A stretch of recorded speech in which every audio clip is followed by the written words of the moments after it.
انسان جب کبھی فرصت کے لمحات میں اپنے ہی ہاتھوں کو دیکھتا ہے نا، یا ارد گرد موجود بے جان اور جاندار چیزوں پر غور کرتا ہے، تو اکثر ذہن میں ایک بہت ہی بنیادی مگر انتہائی گہرا سوال ابھرتا ہے کہ یہ وجود کیا ہے؟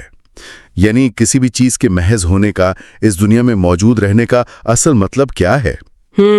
یہ واقعی ایک ایسا سوال ہے جو بظاہر بہت سادہ سا لگتا ہے۔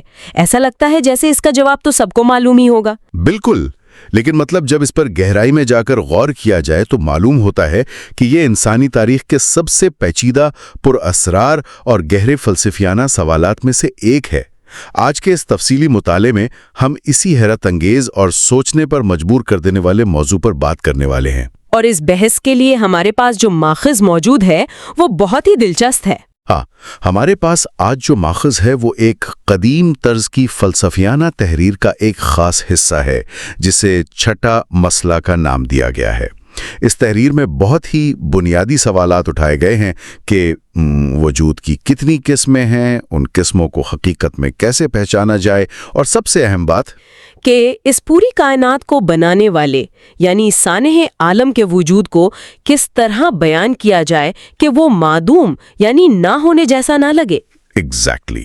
اب یہ اصطلاحات سننے اور پڑھنے میں شاید تھوڑی بھاری یا روایتی درسی کتاب جیسی لگیں، لیکن چلیں اس الجھی ہوئی گتھی کو سلجھاتے ہیں، کیونکہ ہم اس گفتگو میں مرغی، انڈے، آگ اور کھجور جیسی روزمرہ کی عام چیزوں کی مثالوں سے کائنات کے ان سب سے بڑے رازوں کو سمجھنے کی کوشش کریں گے۔ یہ موضوع واقعی اپنی جگہ ایک خاص اہمیت رکھتا ہے، اور اس تحریر کی سب سے خوبصورت بات یہ ہے کہ یہ محض ایک خشک فلسفیانہ بحث نہیں ہے جو صرف کتابوں تک محدود رہے۔ دراصل یہ اس دنیا کے پورے نظام، چیزوں کے ایک دوسرے پر انحصار اور حقیقت مطلق کو سمجھنے کی ایک انتہائی جامع کوشش ہے۔ بالکل، اور میں یہاں واضح کرتا چلوں کہ ہم اس تفصیلی مطالعے میں اس تحریر کے اندر موجود تصورات کا مکمل طور پر غیر جانبدارانہ اور علمی جائزہ لیں گے۔ ہمارا مقصد کسی خاص نظریے یا عقیدے کی ترویج ہرگز نہیں ہے۔ صحیح، ہم صرف یہ دیکھیں گے کہ صدیوں پہلے کے مفکرین نے ان پیچیدہ خیالات کو کس قدر شاندار اور منطقی انداز میں پیش کیا تاکہ اس تحریر کے ذریعے کائنات کے کام کرنے کا یہ مجوزہ ماڈل آسانی سے سمجھا جا سکے۔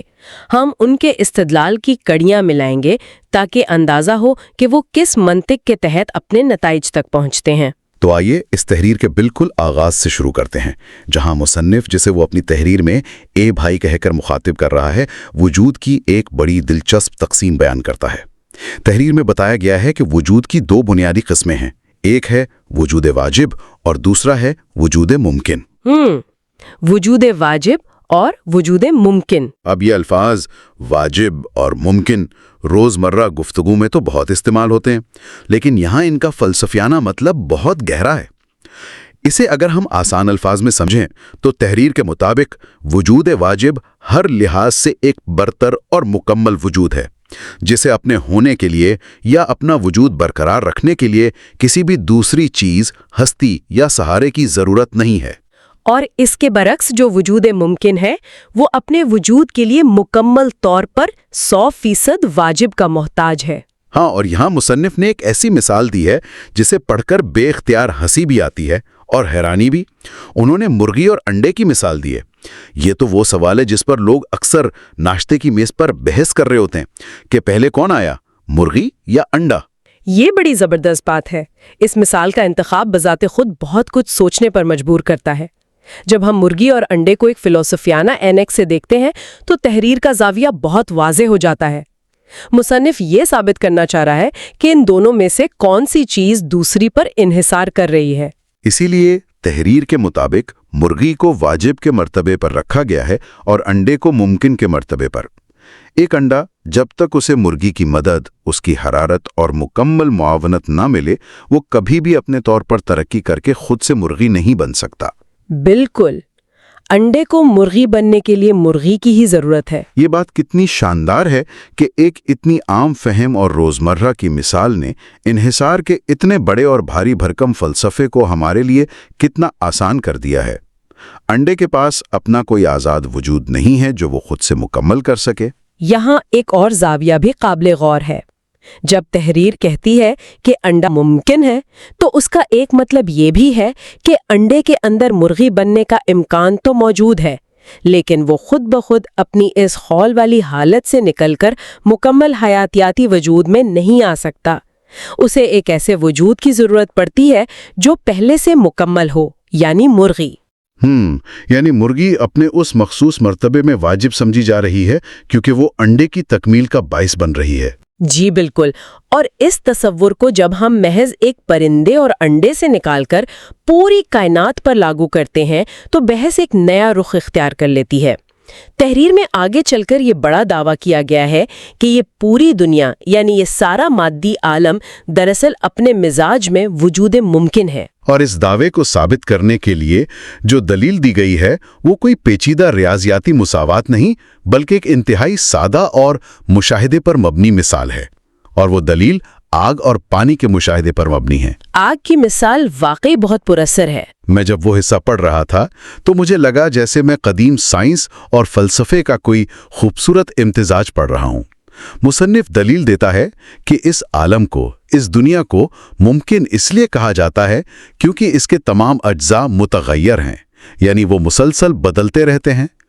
کوئی بھی چیز ایک حالت پر قائم نہیں رہتی۔ اور اس بات کو ثابت کرنے کے لیے انہوں نے آگ کی جو مثال دی ہے، اب دیکھیں آگ دنیا کی ایک انتہائی طاقتور چیز سمجھی جاتی ہے، لیکن تحریر کے مطابق اس کی حرارت یا گرمی مستقل یا لازمی نہیں ہے۔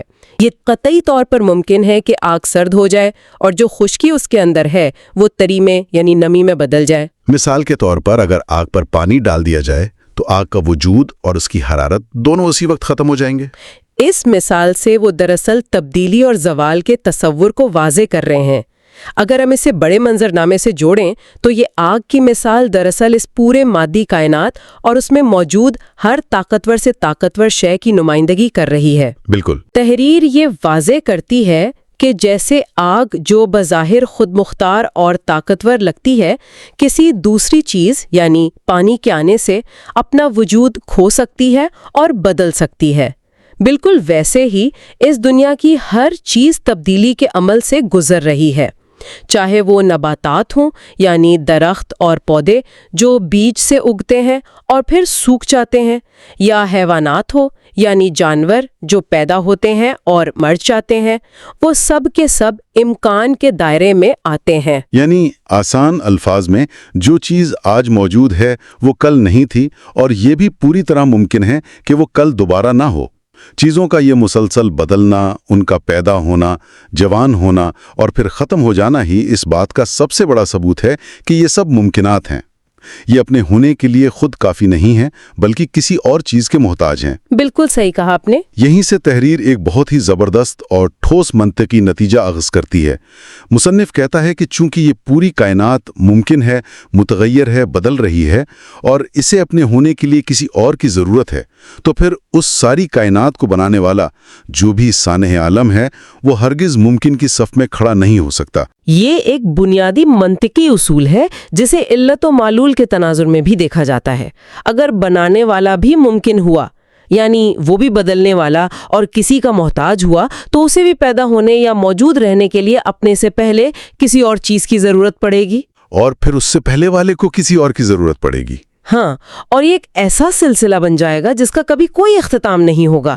اسی لیے منطقی طور پر یہ ضروری ٹھہرتا ہے کہ اس سلسلے کو کہیں نہ کہیں رکنا ہے، اور جہاں یہ رکتا ہے وہ سانع عالم لازماً واجب الوجود ہونا چاہیے، یعنی ایک ایسا وجود جو ہمیشہ سے ہو، جو کبھی نہ بدلے، اور جسے اپنے وجود کے لیے کائنات کی کسی شے، کسی ہستی یا کسی بھی قسم کے سہارے کی ذرہ برابر بھی ضرورت نہ ہو۔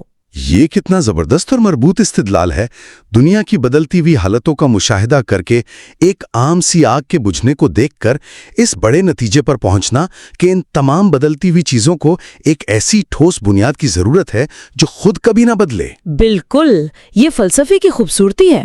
لیکن یہاں بات واقعی بہت دلچسپ ہو جاتی ہے، کیونکہ اس تحریر میں گفتگو صرف خالق اور مخلوق تک محدود نہیں رہتی، بلکہ ایک قدم اور آگے بڑھتی ہے۔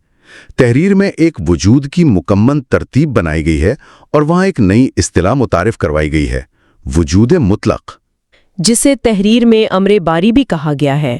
جی، مصنف کے مطابق کائنات کے درجات کچھ یوں ہیں کہ وجود مطلق سب سے برتر اور اعلیٰ ترین ہے، اس کے بالکل نیچے وجود واجب ہے جسے تحریر میں عقل سے تشبیہ دی گئی ہے، اور پھر اس کے نیچے وجود ممکن ہے جسے انہوں نے نفس کا نام دیا ہے۔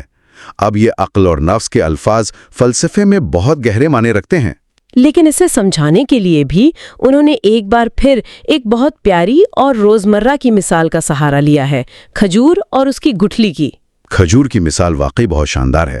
ہاں، کھجور اور گٹھلی کی یہ مثال اس تحریر کے محض مادی نہیں بلکہ ارتقائی اور کسی حد تک روحانی پہلو کو بے نقاب کرتی ہے۔ تحریر یہ سمجھاتی ہے کہ جیسے کھجور کی گٹھلی ممکن الوجود ہے اور پورا اور مکمل کھجور کا درخت واجب الوجود کے مرتبے پر ہے، گٹھلی بذات خود ایک نامکمل سی چیز ہے، لیکن اس کے اندر یہ صلاحیت پوری طرح موجود ہے کہ وہ زمین میں دفن ہو کر کوشش کرے، جد و جہد کرے اور ایک دن ارتقاء کے مراحل طے کر کے اپنی اصل یعنی ایک مکمل درخت جیسی بن جائے۔ یہ بات انسان کو واقعی حیران کر دیتی ہے۔ اس کا مطلب یہ ہے کہ ممکن چیزوں کے اندر اپنی اصل کی طرف پلٹنے کی یا ارتقاء کر کے نشوما پا کر ایک اعلیٰ مرتبے تک پہنچنے کی ایک فطری خواہش یا تڑپ پہلے سے موجود ہوتی ہے۔ ایک گٹھلی کوئی عام سا بے جان پتھر نہیں ہے۔ پتھر کو ہم زمین میں دبا دیں تو وہ پتھر ہی رہے گا۔ بالکل، پتھر میں وہ امکان نہیں ہے۔ لیکن گٹھلی ایک امکان کا نام ہے جو زمین کا سینہ چیر کر درخت بننے کے لیے بےتاب ہے۔ یہ سوچنا کتنا حیرت انگیز ہے کہ جو چیز ممکن کے مرتبے میں ہے وہ ایک طرح کی مستقل جدوجہد کر رہی ہے تاکہ وہ اس بلندی کو چھو سکے جہاں سے اس کی جنس یا اس کی قسم کا آغاز ہوا تھا۔ گٹھلی چاہتی ہے کہ وہ درخت کے کمال تک پہنچے۔ یہیں پر تحریر میں ایک بہت ہی نازک مگر انتہائی اہم فرق بھی واضح کیا گیا ہے تاکہ کوئی ابہام نہ رہے۔ وہ کہتے ہیں کہ اگرچہ گٹھلی کوشش کر کے اور ارتقائی مراحل طے کر کے درخت بننے کا سفر تو کر سکتی ہے، لیکن جس ہستی نے کھجور کے درخت کی یہ بنیادی جنس پیدا کی ہے، وہ جو صانع عالم ہے، وہ جو وجود مطلق ہے، گٹھلی وہاں تک نہیں پہنچ سکتی۔ یہ ایک بہت باریک نکتہ ہے۔ جی، گٹھلی کا کمال یہ ہے کہ وہ درخت بن جائے، لیکن وہ کبھی خدا یا تخلیق کار نہیں بن سکتی، کیونکہ وہ جنس یعنی درخت بننے کا وہ کمال اس وقت مرتبے کے لائق قرار پاتا ہے جب اس کے تحت اس کی انواع موجود ہوں۔ جو وجود مطلق ہے وہ تو علت و معلول کے اس پوری زنجیر سے، ان تمام ارتقائی مراحل سے ہی یکسر باہر اور بے نیاز ہے، وہ سب سے برتر ترین ہے۔ اس کا مطلب یہ ہوا کہ گٹھلی کا سفر اپنے کمال تک تو ہے لیکن مطلق کمال تک نہیں۔ اور پھر اسی فرق کو روزمرہ زندگی میں مزید واضح کرنے کے لیے مصنف نے وجود ممکن کے اندر موجود مزید 3 مراتب یا درجات کی بڑی زبردست تفصیل دی ہے۔ وہ 3 درجات جن کی مدد سے ہم پہچان سکتے ہیں کہ کوئی چیز وجود ممکن کی قید میں ہے یا نہیں؟ بالکل، یہ 3 واسطے یا قسمیں ہیں: وجود مکانی، وجود زمانی اور وجود اضافی۔ اب یہ سن کر لگتا ہے کہ شاید کوئی بہت ہی مشکل سائنسی کلاس شروع ہونے والی ہے، لیکن حیرت کی بات یہ ہے کہ یہاں بھی مصنف نے اتنی سادہ مثالیں دی ہیں کہ راہ چلتے انسان بھی ان کو اپنے ارد گرد دیکھ کر سمجھ سکتا ہے۔ ان درجات کو سمجھنا واقعی فلسفے کی بنیاد کو سمجھنے کے مترادف ہے۔ تو چلیں ان درجات کو ذرا کھول کر بیان کرتے ہیں۔ سب سے پہلے بات کی گئی ہے وجود مکانی کی۔ اس کا مطلب ہے ہر وہ چیز جس کا وجود کسی نہ کسی جگہ، مقام یا مکان پر منحصر ہو، جو کوئی جگہ گھیرتی ہو۔ جیسے تحریر میں بڑی دلچسپ مثال دی گئی ہے کہ کھجور میں کیڑے ہوتے ہیں یا آسمان میں ستارے ہوتے ہیں۔ ستاروں کا وجود آسمان نامی ایک جگہ سے پوری طرح جڑا ہوا ہے۔ ایگزیکٹلی، اگر آسمان جیسی کوئی جگہ نہ ہو تو ان ستاروں کا مکانی وجود بھی اس طرح سے سمجھ میں نہیں آئے گا۔ یعنی ہر وہ شے جسے کسی ظرف یا برتن یا خلا کی ضرورت ہو، وہ مکانی قید میں ہے۔ اور اس کے بعد دوسرا اہم درجہ آتا ہے وجود زمانی کا۔ یہ وہ چیزیں ہیں جو مکمل طور پر وقت کے حوالے سے اپنا وجود رکھتی ہیں۔ وقت ان کے ہونے یا نہ ہونے کا فیصلہ کرتا ہے۔ اس کی مثال انہوں نے یوں دی ہے کہ دن کے وقت روشنی کا ہونا۔ ہاں، اور اب روشنی کا یہ وجود دن کے مخصوص وقت کے ساتھ مشروط ہے۔ وقت کا پہیہ گھومے گا، سورج ڈھلے گا، رات آئے گی تو وہ روشنی اس طرح سے موجود نہیں رہے گی۔ یہ اس کا زمانی وجود ہے جو اسے لمحوں اور پہروں کا محتاج بناتا ہے۔ اور تیسرا درجہ تو روزمرہ کی زندگی کے حساب سے بہت ہی قابل غور ہے، اور وہ ہے وجود اضافی۔ یہ وہ وجود ہے جو کسی دوسری چیز کے حوالے، تعلق یا رشتے سے پہچانا جاتا ہے۔ اس کی اکیلے کوئی شناخت نہیں ہوتی۔ جیسے تحریر میں مثال دی گئی ہے کہ اگر ہم کہیں گائے کے سر پر سینگ ہیں، اب سینگوں کا وجود اور ان کی شناخت گائے کے سر کے حوالے سے ہے۔ یا جیسے ایک اور مثال دی گئی ہے کہ انسان کا انسانوں سے تعلق ہوتا ہے، یا انسان کا قوت گویائی یعنی بولنے کی صلاحیت رکھنا۔ ایک انسان کا بولنا تبھی معنی رکھتا ہے جب سننے والا دوسرا انسان موجود ہو۔ بالکل، یہ تحریر دراصل یہ ثابت کرتی ہے کہ یہ ساری قسمیں، مکان یعنی جگہ کی قید، زمان یعنی وقت کی قید، اور اضافت یعنی کسی دوسرے کے ساتھ تعلق کی قید، یہ سب کے سب صرف اور صرف وجود ممکن کی نشانیاں ہیں۔ جو چیز ان میں سے کسی ایک بھی قید میں آ گئی وہ ہرگز واجب نہیں ہو سکتی۔ اس نقطے کے فلسفیانہ اہمیت کو سمجھنا بہت ضروری ہے۔ مصنف یہ تمام مثالیں محض تفریح کے لیے نہیں دے رہا، بلکہ وہ ایک بہت بڑا اور ٹھوس نظریہ ثابت کر رہا ہے۔ وہ یہ بتا رہا ہے کہ یہ جو زمان، مکان اور اضافت کی بندشیں اور زنجیریں ہیں، یہ فقط ان چیزوں کے گلے میں پڑی ہیں جو ممکن کی فہرست میں آتی ہیں۔ جب ہم وجود واجب یا اس ثانیہ عالم کی بات کرتے ہیں تو وہ ان تمام تقسیموں اور درجات سے یکسر بالاتر ہے۔ واجب الوجود کو نہ تو موجود رہنے کے لیے کسی خاص جگہ کی ضرورت ہے، نہ اسے وقت کے فریم میں قید کیا جا سکتا ہے، اور نہ ہی اسے اپنی پہچان کے لیے کسی دوسری شے کے ساتھ تعلق یا اضافت کی کوئی حاجت ہے۔ وہ اپنی ذات میں مکمل، تنہا، یکتا اور بے نیاز ہے۔ اس کے برعکس یہ مادی دنیا ان تینوں چیزوں کے جال میں بری طرح الجھی ہوئی ہے، اور اسی لیے مادی دنیا مکمل طور پر غیر مستحکم اور دوسروں پر انحصار کرنے والی چیز ہے، اور اسی انحصار اور ضرورت مندی کے تصور کو اپنے عروج پر پہنچاتے ہوئے تحریر اپنے بالکل آخری اور انتہائی طاقتور حصے کی طرف بڑھتی ہے۔ یہ وہ حصہ ہے جسے ہم اس پوری بحث کی حتمی منطقی دلیل کہہ سکتے ہیں۔ یہاں مصنف نے سائنس، خاص طور پر بائیولوجی کے تصورات کا بہت خوبصورتی سے استعمال کیا ہے، یعنی جنس اور نوع کا تصور۔ یہ حصہ واقعی بہت کمال کا ہے۔ میں جب یہ حصہ پڑھ رہا تھا تو مجھے احساس ہوا کہ صدیوں پہلے کے مفکرین کس طرح چیزوں کی درجہ بندی کرتے تھے۔ انہوں نے حیوان یعنی جانور کی بطور ایک بڑی جنس کی مثال دی ہے۔ وہ سمجھاتے ہیں کہ حیوان کا جو ایک جامع تصور ہے، ایک بہت بڑا خیمہ ہے جس کے نیچے سب آتے ہیں، وہ حیوان کا واحد تصور گویا واجب کی طرح ہے۔ جی، اور اس حیوان کی وسیع جنس کے نیچے آنے والی جتنی بھی تمام انواع ہیں، جیسے پرندے ہو گئے، طوطے ہو گئے یا انسان ہو گئے، جسے انہوں نے اپنی زبان میں ناطق حیوان یعنی بولنے والا جانور کہا ہے، یہ سب انواع ممکن کی طرح ہیں۔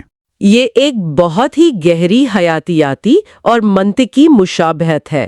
اس دلیل کی اصل گہرائی اس بات میں پوشیدہ ہے کہ یہ انحصار کی سمت کو مکمل طور پر واضح کر دیتی ہے۔ مصنف یہ واضح کرتا ہے کہ ذرا ایک لمحے کے لیے فرض کر لیں کہ کائنات سے حیوان کی جو بنیادی جنس ہے وہ ہی معدوم ہو گئی ہے، یعنی اس کا تصور ہی جڑ سے ختم ہو گیا ہے، تو کیا ہوگا؟ سب ختم ہو جائے گا۔ بالکل، پھر لازمی اور منطقی طور پر اس کے نیچے آنے والی تمام انواع، چاہے وہ انسان ہوں، پرندے ہوں یا سمندر کی مچھلیاں ہوں، سب کے سب خود بخود معدوم قرار پائیں گے۔ حیوان کی جنس کے بغیر کسی پرندے یا انسان کے وجود کا تصور کیا ہی نہیں جا سکتا۔ بالکل اسی حیاتیاتی منطق کو وہ اٹھاتے ہیں اور کائنات کی سب سے بڑی سطح پر لاگو کر دیتے ہیں۔ نہیں لیتا ممکنات کی یہ پوری کی پوری شان و شوکت والی عمارت دراصل کھڑی ہی واجب کی غیر متزلزل بنیاد پر ہے۔ اور پھر یہ تحریر ایک بہت ہی پر اثر صوفیانہ اور نصیحت آموز پیغام پر ختم ہوتی ہے کہ سمجھو تاکہ جانو، پہچانو تاکہ نجات پاؤ۔ سمجھو تاکہ جانو، پہچانو تاکہ نجات پاؤ۔ کیا زبردست، گہرا اور دل میں اتر جانے والا اختتام ہے۔ اگر ہم آج کے اس پورے شاندار اور طویل علمی سفر کو چند الفاظ میں سمیٹنے کی کوشش کریں تو ہم نے دیکھا کہ کس طرح اس تفصیلی مطالعے نے ایک بظاہر خشک اور قدیم فلسفیانہ تحریر کو، جس میں چھٹا مسئلہ چھیڑ کر وجود کی بحث کی گئی تھی، ہمارے لیے انتہائی عام فہم بنا دیا۔ بالکل، ایک انڈا، ایک مرغی، کھجور کی ایک چھوٹی سی گٹھلی، آسمان کے چمکتے ستاروں اور جانوروں کی مثالوں کے ذریعے مصنف نے ہمیں سمجھایا کہ کس طرح دنیا میں پائی جانے والی ہر بدلتی ہوئی چیز، ہر متغیر شے، کسی نہ کسی غیر متغیر، مستقل اور لازوال وجود پر لازمی انحصار کرتی ہے۔ یہ محض کسی پرانی کتاب کا کوئی فرسودہ سبق نہیں ہے جسے پڑھ کر الماری میں رکھ دیا جائے، بلکہ سچ پوچھیں تو یہ ہمارے ارد گرد موجود ہر چیز کو، فطرت کے ہر رنگ کو اور خود اپنے وجود کی حقیقت کو دیکھنے کا ایک بالکل نیا اور شفاف زاویہ ہے۔ اور یہی اس تحریر کی اصل کامیابی ہے۔ یہ فلسفہ ہمیں بتاتا ہے کہ تبدیلی، زوال اور موت بذات خود اس بات کی سب سے بڑی دلیل ہیں کہ کسی نہ کسی سطح پر کہیں نہ کہیں کچھ ایسا ضرور موجود ہے جو کبھی نہیں بدلتا اور جو موت سے پاک ہے۔ یہ بات بالکل درست ہے، اور معلومات کا یا اس طرح کی پرانی تحریروں کے مطالعے کا اصل اور حقیقی فائدہ تبھی ہوتا ہے جب ہم ان پر ایک تنقیدی نگاہ ڈالیں، جب ہم انہیں محض الفاظ کے گورکھ دھندے کی حد تک نہ پڑھیں، بلکہ انہیں ایک بہت بڑے اور وسیع تناظر میں کھڑا کر کے سمجھنے کی کوشش کریں۔ صحیح۔ جب کوئی بھی شخص اس اٹل حقیقت کو دل سے پہچان لیتا ہے کہ ہمارے یہ جسم اور یہ ساری کی ساری مادی کائنات جو ہمیں بظاہر بہت ٹھوس اور حقیقی نظر آتی ہے، دراصل محض امکانات پر کھڑی ہے اور ایک طوطے یا انڈے جیسی حیثیت رکھتی ہے، تو اس شخص کا دنیا کو اور اپنی ذات کو دیکھنے کا نظریہ مکمل طور پر بدل جاتا ہے۔ انسان پھر اپنے محدود مکانی اور زمانی وجود کی فکروں سے بالاتر ہو کر اس حقیقت مطلق کی طرف سوچنے لگتا ہے جو مکان، زمانہ اور اضافت کی ان تمام حقیر قیود سے ہمیشہ کے لیے آزاد ہے۔ یہ بڑی ہی زبردست اور آنکھیں کھول دینے والی بحث تھی، اور اب اس سے پہلے کہ ہم آج کی اس شاندار اور فکر انگیز گفتگو کو ختم کریں، ایک انتہائی گہرا اور غور و طلب سوال ہے جس پر سوچنا بنتا ہے۔ یہ سوال براہ راست ہمارے آج کے ماخذ کی بنیاد پر تو کھڑا ہے، لیکن یہ اس فلسفے سے ایک قدم آگے کی سوچ کی دعوت دیتا ہے۔ وہ کیا ہے؟ ذرا سوچئے، آج کی ساری گفتگو اور خاص طور پر ان مثالوں سے یہ بات تو ثابت ہوتی ہے کہ ہمارے مادی اجسام اور ہمارے ارد گرد کی یہ ساری مادی دنیا محض وجود ممکن ہے جو مسلسل تبدیل ہو رہے ہیں، بوڑھے ہو رہے ہیں اور وقت اور مکان کی آہنی قید میں جکڑے ہوئے ہیں۔ لیکن جیسا کہ کھجور کی گٹھلی والی اس حیرت انگیز اور خوبصورت مثال میں بتایا گیا تھا کہ اس گٹھلی کے اندر ایک امکان چھپا ہے، ایک تڑپ موجود ہے، اور وہ ارتقا کر کے مٹی سے لڑ کر ایک مکمل درخت یعنی اپنی اصل کے مانند بننا چاہتی ہے۔ بالکل۔ تو یہ بات انسان کو یہ سوچنے پر مجبور کر دیتی ہے کہ جب ہمارا یہ مادی اور ممکن جسم ختم ہو جاتا ہے، یعنی جب انسان کی موت واقع ہوتی ہے اور مٹی مٹی میں مل جاتی ہے، تو کیا ہمارا وجود واقعی مکمل طور پر معدوم یا ختم ہو جاتا ہے؟ یا پھر بالکل اسی طرح جیسے ایک گٹھلی درخت کی طرف اپنا سفر جاری رکھتی ہے، کیا ہمارا وہ جو نفس ہے، ہماری وہ جو روح ہے، وہ زمان و مکان کی ان تمام بھاری قیدوں سے آزاد ہو کر اپنے ارتقاء کا سفر مکمل کر کے اس اعلیٰ اور واجب کی جانب لوٹ جاتی ہے جہاں سے اس کا بنیادی آغاز ہوا تھا؟ یہ تو بہت گہری بات ہے۔ کیا یہ ممکن ہے کہ ہماری یہ پوری زندگی، یہ ساری بھاگ دوڑ، یہ خوشیاں اور غموں دراصل محض اس ممکن سے نکل کر واجب تک پہنچنے کا ایک طویل سفر ہو؟ یہ واقعی ایک ایسا سوال ہے جو عام سوچ سے ہٹ کر ہے اور انسان کو زندگی کی حقیقت کو ایک بالکل نئے اور روحانی زاویے سے سوچنے پر مجبور کر سکتا ہے۔ بالکل، یہ ایک ایسا تصور ہے جو انسان کو مادی دنیا سے ماورا ہو کر سوچنے کی دعوت دیتا ہے۔ امید ہے آج کے اس تفصیلی مطالعے نے سوچ کے کچھ نئے دریچے ضرور کھولے ہوں گے۔ کائنات کے ان بکھرے رازوں کو ان نئے فلسفیانہ زاویوں سے پرکھتے رہیے، چیزوں کے وجود پر سوال اٹھاتے رہیے اور روزمرہ کی چیزوں میں چھپی اصل حقیقت کو تلاش کرتے رہیے۔ اگلی نشست تک کے لیے خدا حافظ۔ خدا حافظ۔